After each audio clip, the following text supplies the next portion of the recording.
Hello વિદ્યાર્થી મિત્રો, good morning, good afternoon, good evening. જે વિદ્યાર્થી મિત્રો જ્યારે જે લેક્ચર જોવે ત્યારે તેને તે સમજી લેવું. ઓકે, તો આપણે સરસ મજાના એમસીક્યુની વાત કરવાની છે, પણ જે સ્વાધ્યાયના ક્વેશ્ચન બાકી છે જે એમસીક્યુ રિલેટેડ છે. આપણે ગયા લેક્ચરની અંદર વાત કરી હતી કે જે એમસીક્યુ રિલેટેડ સ્વાધ્યાયના જે ક્વેશ્ચન છે એને આપણે એમસીક્યુના લેક્ચરની સાથે સાથે કરી દઈશું. એટલે એમસીક્યુનો લેક્ચર છે અને એમાં આપણે સ્વાધ્યાયના ક્વેશ્ચન જોઈ નાખીએ છીએ કે જે તમારા એમસીક્યુમાં પૂછાવાની સંભાવના હોય એવા ક્વેશ્ચન છે. ક્લિયર?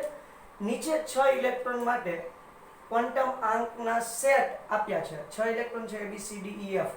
એની માટે ક્વોન્ટમ આંકના સેટ આપ્યા છે M N L M S. આ રીતે ક્વોન્ટમ આંકના સેટ આપ્યા છે. તેમને ઉર્જાના ચડતા ક્રમમાં ગોઠવવાના છે. આ સંયોગીકરણમાંથી કોઈ પણ સરખી ઉર્જાવાળા હોય તો તેમની યાદી પાછા કરવાની છે. બરોબર? એટલે પહેલા તો આને ઉર્જાના ચડતા ક્રમમાં ગોઠવવા હોય તો આઉટબાઉના નિયમ પ્રમાણે n+l ના નિયમ મુજબ n+l આઉટબાઉ નિયમ પ્રમાણે n+l પ્રમાણે એને શું કરી શકાય તો કે ભાઈ આપણે શક્તિના ક્રમમાં ગોઠવી શકીએ. ઓકે, n+l નું મૂલ્ય 6 છે એટલે 4 + 2 તો આપણે થશે શું, કઈ કક્ષક થશે? 4. પછી l બરાબર 2 એટલે 4d કક્ષક થાય. બરોબર છે? અને ટોટલ મૂલ્ય કેટલો આવે છે? 6. અને કૌંસમાં લખતો જાઉં છું 6. ત્યાર પછી 3 + 2 એટલે કૌંસમાં લખું છું 5, પણ કઈ કક્ષક આવશે? 3d. 4 + 1 એટલે આવશે 4p, અહીંયા કૌંસમાં કેટલો આવશે? 5. 3 + 2 એટલે 5 જ આવશે. બરાબર છે? પણ કક્ષક કઈ આવશે? 3d, એની અંદર 5. જો પાછળના જે છે આ તો ઇલેક્ટ્રોનના શું દર્શાવે છે તો કે દિક વિન્યાસ દર્શાવે છે અને આ ઇલેક્ટ્રોનના ભ્રમણની દિશા દર્શાવે છે. એનો શક્તિમાં કોઈ ફાળો છે નહીં. અહીંયા આગળ વધીએ તો અહીંયા આવશે 3p, મૂલ્ય કેટલો આવશે? 4, અને અહીંયા આવશે 4p, મૂલ્ય આવશે 5. ઓકે, હવે આપણે શું જોવાનું છે તો કે તમારે ઈ નોટ કરવાનું છે કે એને શક્તિના ચડતા ક્રમમાં ગોઠવવાનું છે, ઉર્જાના ચડતા ક્રમમાં. તો જેની ઉર્જા ઓછી એને સૌથી પહેલા લખશું. તો જોતા જાઓ, આ 5, અહીંયા 4 આવે છે. ઓકે, બાકી ક્યાંય 4 આવે છે નહીં, એટલે સૌથી પહેલા કોણ આવશે? 3p. બરાબર છે? 3p સૌથી પહેલા આવશે. 3p એટલે કોણ? E. હા, E લખું તો પણ ચાલશે. ચાલો, આ E, એની ઉર્જા સૌથી ઓછી છે. એના કરતા 5 પણ છે. 1 2 3 4 ની 5 છે, પણ એમાંય જોવાનું છે. જો અહીંયા 4p એટલે n બરાબર 4 છે, n બરાબર 3 છે, n બરાબર 3 છે. ઓકે, તો અહીંયા n બરાબર 4 છે. એટલે શું થશે તો કે આ બંનેની ઉર્જા કેવી આવશે? સમાન આવશે. ભાગ્યાના નહીં, સમાન આવશે. સોરી, આ બંનેની ઉર્જા સમાન આવશે, આની નહીં. આ બંનેની ઉર્જા કેવી આવશે? સમાન. 3d સમાન આવશે કે નહીં? હા સાહેબ. તો કોણ? b અને d, આ બંનેની ઉર્જા સમાન આવે છે એટલે b = d. બંનેની ઉર્જા સમાન છે. ઓકે, ત્યાંથી આગળ વધીએ તો હવે જુઓ, 4p માં 5 છે અને આ 4p 5 છે, તો બીજું કોણ આવશે? c અને f. c = f. એ બંનેની ઉર્જા કેવી આવશે? સમાન. અને સૌથી છેલ્લે કોણ આવશે? a. આ છે તમારા ઉર્જાનો ચડતો ક્રમ. જે કોઈ પણ તમારા કક્ષકો છે આ કક્ષકોની ઉર્જાના ચડતા ક્રમમાં મેં એને દર્શાવી દીધી છે. ક્લિયર છે? તો આ રીતેની ઉર્જાના ચડતા ક્રમમાં દર્શાવવામાં આવે છે. હવે યાદી કોની કરવાની છે? સરખી ઉર્જાવાળાની યાદી કરવાની છે. તો સરખી ઉર્જા કોની છે તો જુઓ, જરા યાદ કરી લો. b અને d બરાબર d અને c બરાબર f. આની ઉર્જા કેવી છે? સરખી ઉર્જા છે. ક્લિયર છે? હા સર, ક્લિયર છે. ચલો, તો આ ક્વેશ્ચન નંબર 62 છે. ત્યાર પછી અહીંયા જુઓ, ક્વેશ્ચન નંબર 63. બ્રોમિન પરમાણુ 35 ઇલેક્ટ્રોન, બ્રોમિન પરમાણુ 35 ઇલેક્ટ્રોન ધરાવે છે. તો બ્રોમિનનો પરમાણુ ક્રમાંક 35 છે એટલે 35 ઇલેક્ટ્રોન ધરાવે છે. કોઈ પણ જાતનો વીજભાર હશે નહીં. તે પૈકી 6 ઇલેક્ટ્રોન 2p માં હશે એટલે 2p6. કક્ષકમાં 6 ઇલેક્ટ્રોન 3p માં હશે એટલે 3p6. કક્ષકમાં અને 5 ઇલેક્ટ્રોન 4p માં છે એટલે 4p5. આ રીતે ઇલેક્ટ્રોનની ગોઠવણી છે. તો કયા ઇલેક્ટ્રોન લઘુત્તમ અસરકારક કેન્દ્રીય વીજભારની અસર અનુભવશે? હા, બીજા બધા વચ્ચેના છે ને એ તો ભરેલા જ હશે. પણ આ તો આપણને ખાલી પી કક્ષકોની વાત કરી છે. તો જો અહીંયા હું કેન્દ્ર દોર બેટા, તો અહીંયા પહેલી કક્ષા, બીજી કક્ષા, ત્રીજી કક્ષા, ચોથી કક્ષા, આ રીતે ગોઠવણી થશે, બરાબર છે. તો અહીંયા કોણ આવશે? 2p આવશે, અહીંયા આવશે 3p, બંનેની અંદર 6 6 છે, અને અહીંયા આવશે 4p 5. તો કઈ અહીંયા જે ભરેલા છે એમાંથી કોણ તમારા ઇલેક્ટ્રોન હશે? કયા ઇલેક્ટ્રોન હશે કે જે લઘુત્તમ અસરકારક કેન્દ્રીય વીજભારની અસર અનુભવશે? એટલે કેન્દ્રની અસર સૌથી ઓછી કોના પર થશે? કોના પર થાય? તો સૌથી છેલ્લે હોય એના પર. કેમ? એક તો કેન્દ્રથી દૂર છે, બીજું શિલ્ડિંગ અસરને કારણે. બીજી કઈ અસર એમાં ભાગ ભજવશે? શિલ્ડિંગ અસર. એટલે સૌથી ઓછી અસરકારક જે કેન્દ્રીય વીજભાર અસર કોણ અનુભવશે? 4p5 કક્ષકના electron. આના પર અસરકારક કેન્દ્રીય વીજભાર લઘુત્તમ જોવા મળશે. ત્યાર પછી 66મો ક્વેશ્ચન છે, નીચેની જોડ પૈકી કઈ કક્ષક સૌથી વધુ અસરકારક કેન્દ્રીય વીજભારની અસર અનુભવશે? એટલે જે જોડ આપી છે એ છે, એમાં કોણ વધારે અસરકારક કેન્દ્રીય વીજભાર અનુભવશે? અહીંયા જે જોડ આપી છે એમાં અસરકારક કેન્દ્રીય વીજભાર કોનો હશે, અને આ જોડ આપી છે એમાં અસરકારક કેન્દ્રીય વીજભાર કોનો હશે? તો એમાં જોઈએ 2s 3s. તો અહીંથી કેન્દ્ર દોરીએ, અહીંયા દોરતા જઈએ તો અહીંયા 2s હશે અને અહીંયા 3s હશે. કોના પર કેન્દ્રીય વીજભારની અસર વધુ હશે? સૌથી વધુ એવો શબ્દ વાપર્યો છે.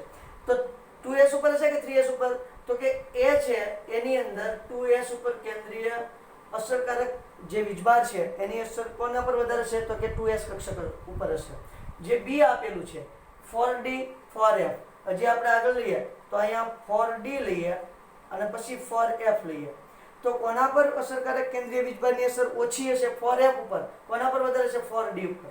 એટલે અહીંયા આવશે 4d. ત્યાર પછી આવે છે c. c ની અંદર 3d 3p છે. જુઓ તો અહીંયા ફરી વખત કેન્દ્ર દોરું છું, અહીંયા દોરતા જઈએ તો અહીંયા 1, અહીંયા 2, અહીંયા 3, અહીંયા હશે 3p અને પછી હશે 3d. બરાબર છે. તો જો કેન્દ્રની નજીક કોણ છે? તો કે 3p કેન્દ્રની નજીક છે, 3d કેન્દ્રથી દૂર છે. તો શું થશે? તો કે 3p ઉપર અસરકારક કેન્દ્રીય વીજભારની અસર વધારે હશે અને અહીંયા કેવી હશે? ઓછી. તો આમાં કોણ આવશે? 3p. 3p ઉપર અસરકારક કેન્દ્રીય વીજભારની અસર વધારે છે. ક્લિયર છે?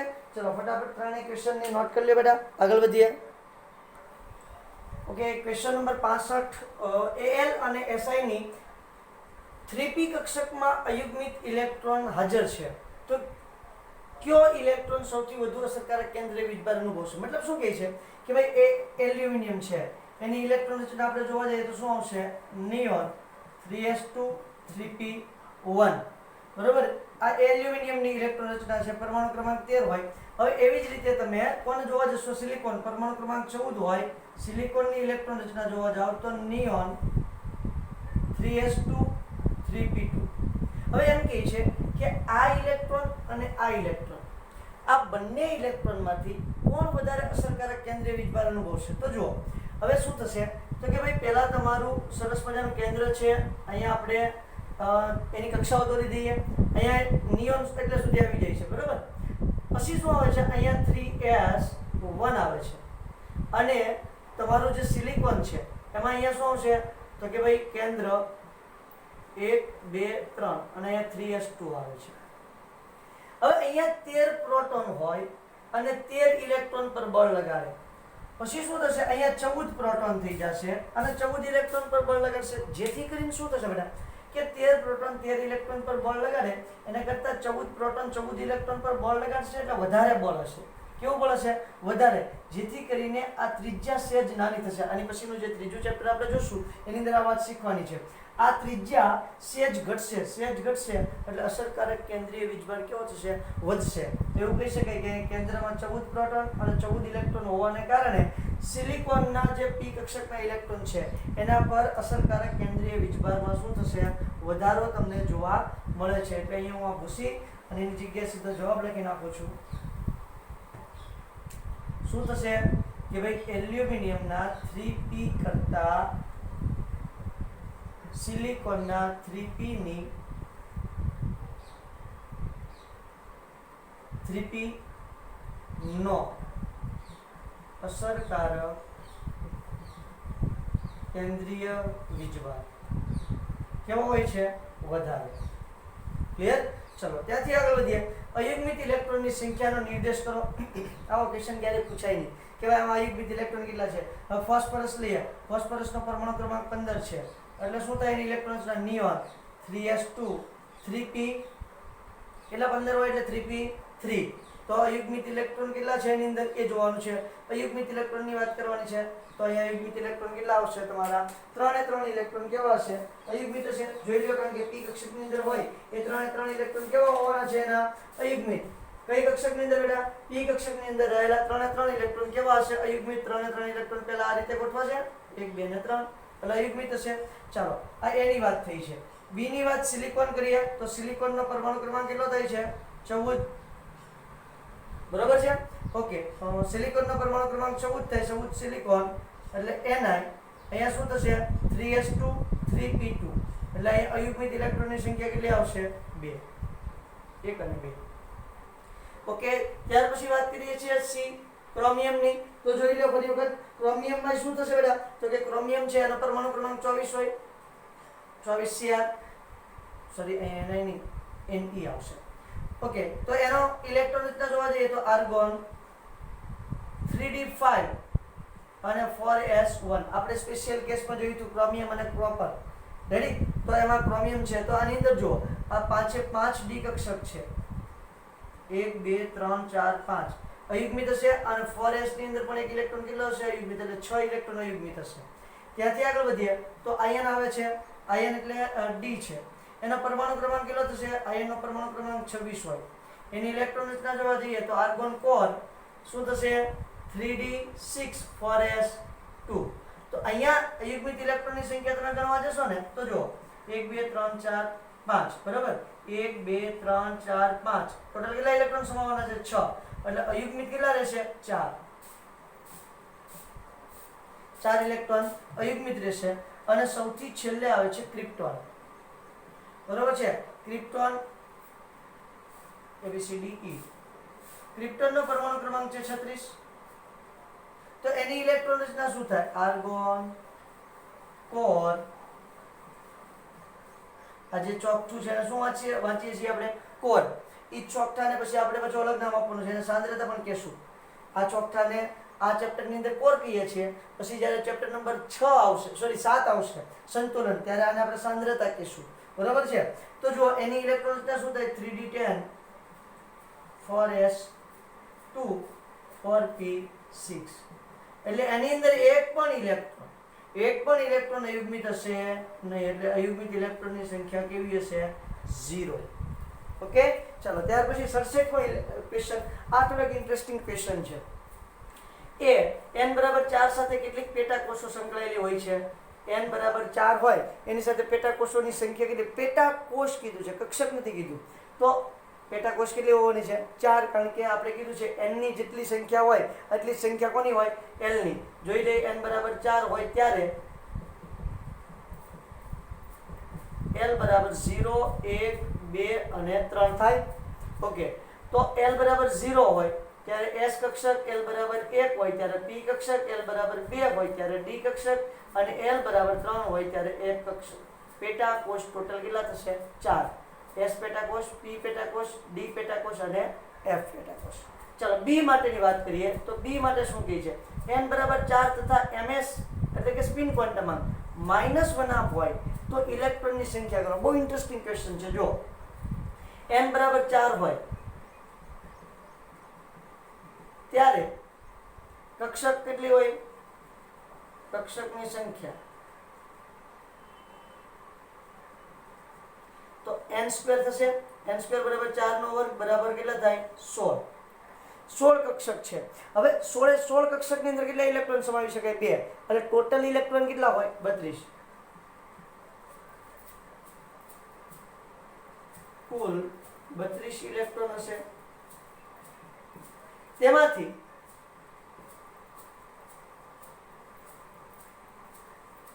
અડધા +1/2 અને અડધા -1/2 સ્પિન ધરાવતા હશે. બાકીના સમજણ પડે છે પહેલા? સ્પિન ધરાવતા હશે, અડધા +1/2 અને અડધા -1/2 સ્પિન ધરાવતા છે. તો ટોટલ 32 ઇલેક્ટ્રોન હોય. 32 માંથી 16 ઇલેક્ટ્રોન કેવા હશે? -1/2 ધરાવતા છે. તેથી -1/2 સ્પિન ધરાવતા ઇલેક્ટ્રોનની સંખ્યા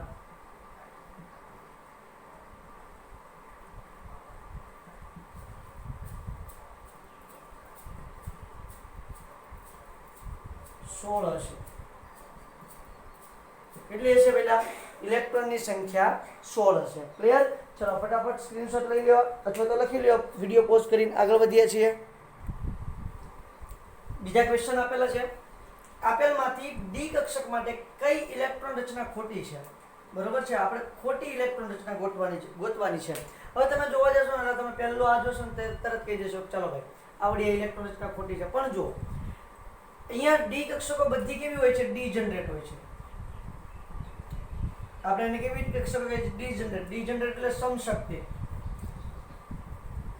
ડીજનરેટ એટલે શું થાય? સમશક્તિ, જેની શક્તિ સમાન હોય તે. અને આપણે આ ચેપ્ટર શીખ્યા, શરૂઆત કરી ત્યારથી આપણે એક જ વસ્તુ શીખતા આવીએ છીએ કે ભાઈ ઇલેક્ટ્રોન પહેલા સૌથી ઓછી ઉર્જા ધરાવતી કક્ષકમાં દાખલ થાય, પછી ક્રમશઃ વધારે ઉર્જા ધરાવતી કક્ષકમાં દાખલ થાય. એવી આપણે વાત કરી. તો અહીંયા તમારા 5 ઇલેક્ટ્રોન ગોઠવાઈ જાય પછી ઇલેક્ટ્રોન કોઈ પણ જગ્યાએ યુગ્મીકરણ પામે ને તો એને ખોટું ના કહેવાય. એટલે આ વાત સાચી છે. પછી બીજું જુઓ, આપણે સરસ મજાના 3 નિયમ શીખ્યા છે, આઉપાઉ, હુન્ડ અને પૌલીનો. બરોબર છે. તો પૌલીએ શું કીધું છે કે ભાઈ પહેલા તમારા બધા જ ઇલેક્ટ્રોન અયુગ્મિત થશે અને પછી જ એનું યુગ્મીકરણ થશે. તો જો અહીંયા ઇલેક્ટ્રોન હજી અયુગ્મિત ગોઠવાનો નથી, એ પહેલા યુગ્મીકરણ થઈ ગયું. એટલે આ વિધાન કેવું છે? ખોટું. મતલબ આપેલામાંથી ડી કક્ષક માટે ઇલેક્ટ્રોન રચના ખોટી છે. આ ઇલેક્ટ્રોન રચના એની કેવી થશે? ખોટી થશે. આ ઇલેક્ટ્રોન રચના એ પણ સાચી થશે અને આ ઇલેક્ટ્રોન રચના એ પણ કેવી થશે? સાચી થશે. આગળ જઈએ. કોઈ પણ કક્ષકમાં રેડિયલ સ્પેરિકલ, રેડિયલ નોડનું બીજું નામ શું છે? Spherical node. અને બીજું જે એક નામ છે ગોલીય નોડ. ની સંખ્યા કેટલી હોય છે? તો આપણે સરસ મજાના જ્યારે નોડ એના આકારની વાત કરતા હતા, એસ કક્ષક, પી કક્ષક અને ડી કક્ષકના આકારની વાત કરતા હતા, ત્યારે સરસ મજાના નોડની વાત કરી હતી. ત્યારે મેં કીધું હતું કે રેડિયલ નોડ તમારા n-l-1 જેટલા તમને જોવા મળે છે. બરોબર છે. કોઈ પણ કક્ષક તમે લઈ શકો અને એની અંદર રેડિયલ નોડની વાત કરવામાં આવે, જેને ગોલીય નોડ ખાસ કરીને તો એસ કક્ષકની અંદર તે જોવા મળશે. બરોબર છે. કઈ કક્ષકની અંદર જોવા મળે? એસ કક્ષકમાં. એસ કક્ષકમાં તમને રેડિયલ નોડ અથવા તો સ્ફેરિકલ નોડ અથવા તો ગોલીય નોડ જોવા મળે છે અને એની સંખ્યા n-l-1 તરીકે તમને જોવા મળે છે. તમારા પુસ્તકની અંદર તો એસ કક્ષકની અંદર નોડની સંખ્યા n-1 કીધી છે, પણ એ કુલ નોડની અંદર સંખ્યા કીધી છે. બરોબર? ઓકે. ત્યાર પછી જુઓ, કોઈ પણ કક્ષકમાં એંગ્યુલર એટલે કે સમતલીય નોડની સંખ્યા કેટલી હશે? તો એસ કક્ષક સિવાયની જે કક્ષકો છે એની અંદર હંમેશા તમને એંગ્યુલર નોડ તમને જોવા મળશે. અહીંયા તમને ક્યારેય અહીંયા ક્યારેય સ્પેરિકલ નોડ ના પૂછે અને અહીંયા ક્યારેય તમને એંગ્યુલર નોડ પૂછશે નહીં, કારણ કે એનો આકાર સ્પેરિકલ હોય તો ત્યાં કોઈ પણ જાતનો એંગલ બનવાનો નથી અને અહીંયા બધા એંગલ હોય તો કોઈ પણ જાતનું સ્પેરિકલ આવવાનું નથી. ઓકે. તો એની સંખ્યા કેટલી હોય છે? l બરાબર, જે થિયરી પ્રમાણે એકદમ સીધી જ વાત છે, એમાં કંઈ આપણે શોધવાની વાત આવતી નથી. ઓકે. અહીંયા લખ્યું નથી મેં ક્વેશ્ચન, પણ તમને પૂછ્યું કુલ નોડની સંખ્યા બરાબર શું થાય? n-1 થશે, જે ઓલરેડી આપણે થિયરીમાં શીખી ગયા છીએ. ઓકે. આ ક્વેશ્ચન બહુ જ ઇન્ટરેસ્ટિંગ છે. શું કહે છે? આપેલમાંથી કઈ કક્ષક માટે XY સમતલમાં ઇલેક્ટ્રોન મળવાની સંભાવના 0 હોય છે? તો એનો મતલબ શું થયો કે તમારું જે XY સમતલ જે છે એ XY સમતલ નોડલ સમતલ છે. કેવું સમતલ થયું? નોડલ સમતલ. કારણ કે આખા પરમાણુની અંદર ઇલેક્ટ્રોન મળવાની સંભાવના જ્યાં નોડ હોય ને ત્યાં જ હોય. કારણ નોડલ સમતલ હોવું જોઈએ અથવા તો નોડ હોવું જોઈએ. ઓકે. ચલો, તો આ નોડલ સમતલ છે. તો હવે આપણે જોવાનું છે કે આમાંથી કઈ જગ્યાએ તમને નોડલ સમતલ જોવા મળશે. હવે એના આકાર દોરીએ ને તો ખબર પડે. સમજો કે 2px એટલે આપણે x અક્ષ આને ધારી લઈએ, x અક્ષ ઉપર જોવા મળે તો તમારું કયું નોડલ સમતલ થાય? તો કે y અને z. YZ નોડલ સમતલ થાય. તો અહીં આપણે YZ ની વાત કરી છે નહીં. ચલો, તો ઓપ્શન પહેલો તો આપણો આવશે નહીં. ત્યાર પછી 2py. તો તો 2py ની આપણે જરાક રચના દોરી નાખીએ. તો 2py ની રચના આ રીતે થશે. તમારી ચોપડીની અંદર ઊભી અક્ષ છે અને z કીધી છે, મેં અહીંયા આડી કીધી છે, કોઈ વાંધો નહીં, એમાં કે નોડ ન પડી જાય. નોડ તો જેમાં આવતું એમાં જ આવશે. ચલો, તો આ તમારી કઈ થઈ છે 2py. તો અહીંયા તમારું નોડલ સમતલ કોણ થયું છે? આ છે તમારી z અને આ છે તમારી x. તો નોડલ સમતલ થશે zx અથવા તો xz. તો અહીંયા xz છે ના ભાઈ. ચલો, ત્યાર પછી કઈ રચના દોરું છું? તો કે ભાઈ હું દોરું છું 2pz. ઓકે, તો pz કક્ષક ઉપર આપણે સરસ મજાની ડંબેલ આકાર મૂકી દઈએ. p કક્ષક, આ છે તમારું x, આ છે y અને આ છે z. તો જુઓ, અહીંયા તમારું નોડલ સમતલ કયું થશે? xy. આપણે કોની વાત કરવાની છે? xy. તો અહીંયા ઓપ્શન તમારો આવશે pz, કે જ્યાં ઇલેક્ટ્રોન મળવાની સંભાવના કેવી હશે? 0 હશે, કારણ કે તમારું જે xy સમતલ છે એ કેવું સમતલ થશે? નોડલ સમતલ. મસ્ત મજાનો IMP ક્વેશ્ચન લખી નાખું છું. ઇન્ટરેસ્ટિંગ ક્વેશ્ચન છે, બરોબર. આ ટાઈપના ક્વેશ્ચન તમને વારંવાર બોર્ડની અંદર અથવા તો જે JEE અને નીટની જે એક્ઝામ હોય એની અંદર પૂછાતા હોય છે. ક્લિયર? ચલો, કાલે પણ હજી આપણે ટૂંકમાં નેક્સ્ટ લેક્ચરની અંદર હજી પણ આપણે શું કરવાનું છે? MCQ જોવાના છે, જે અલગ અલગ JEE અને નીટમાં પૂછાયેલા છે એવા MCQ ની વાત કરશું. Okay, thank you.